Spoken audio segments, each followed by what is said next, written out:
government drama llama ding dong, and part 2 of whatever I'm going to call this. This is for educational purposes, and considering the current administration, we must not let them gaslight us into thinking that domestic schmerism is different than what it actually is.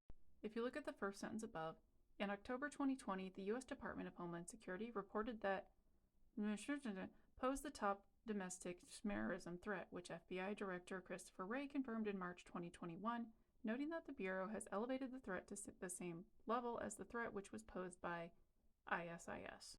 And if you look at the breakdown of those committing these acts, 78% of them were by 16%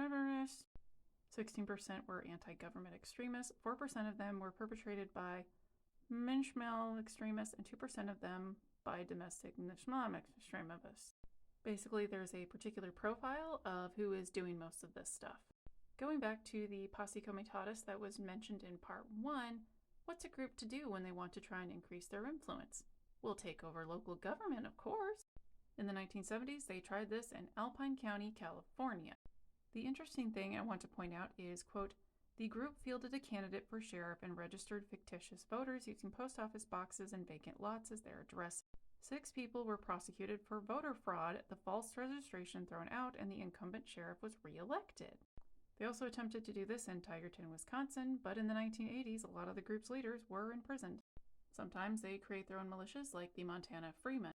The Montana Freemen were an anti-government Christian patriot militia based outside the town of Jordan, Montana.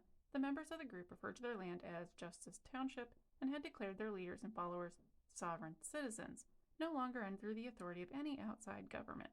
And of course there was a standoff with the FBI, as was the custom at the time apparently, because this was 1996. Some of the land was being foreclosed on and they just refused to be evicted. They had also conducted their own mock trials of numerous public officials and issued their own writ of execution against a federal judge. The FBI investigated the group and initiated a sting operation aimed at one of the Freemen's financial programs, which led to the arrest of 2 members of the group in March 1996. After 81 days of negotiations, the Freemen surrendered to authorities on June 14, 1996. And if you notice the above paragraph, Randy Reaver was involved in this, the person from the Ruby Ridge standoff. Basically, if you start researching this stuff, you'll kind of discover that everything is kind of connected. This is why you can't just ignore quote-unquote flyover country, as both sides have called it, by the way. The population density may be less than on the coast, but that doesn't mean that there isn't anything going on or that you should just ignore what's going on in the middle of the country or in the south. Another horrific incident is from Nebraska. Some of the information I got about Michael Ryan is from the FBI Retired Case File Review. This article from 1984 in Nebraska talks about the literature they found at this particular farmstead. If you look in the middle of this column in the second article, you may see a familiar name. Call.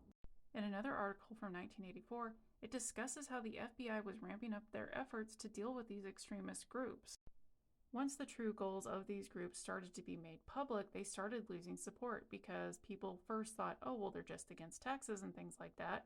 And then they realized, oh no, there's way more actually. I will say the details of this particular case is quite gruesome, so fair warning. Part 3 will be slightly different, but still revolving around this idea that we still need to keep in mind what actual domestic schmerism looks like.